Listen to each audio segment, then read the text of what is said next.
Можно? Nu, taisni velna ducī.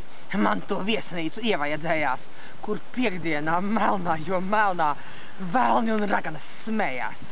Mans numurs bija 600. stāvā. Lists lidoja eleganti, bet viesmīļi vaļā mutēm bija lejā kā elefanti.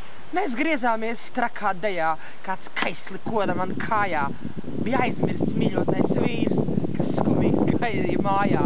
Apģērbs pēc apģērba krita, kaislē locījās miesas. Tikai agri no rīta, baudas uņi vīta. Smaržoja mazliet pēc sēra, kā jau allažiņ klājas. Tad, kad dziedāja gailis, visi lidoja mājās. Es iekāpu atkal liftā, savā 600. stāvā, bet lifts bija palicis traks, tas izrāvās rāvienā stāvā. Un tā nu mēs abi ar liftu lidojam vēl šo dienu. Nezinu vairs kāds gadsimts, zinu es tikai vienu. Lidot uz augšu, dzīves jēga ir mana. Tagad es beigšu runāt, baznīcā zvani jau zvana. Гайда, у тебя все какая-то чертовщина. У тебя что-нибудь приличнее есть? Ну хорошо, поищи, пожалуйста.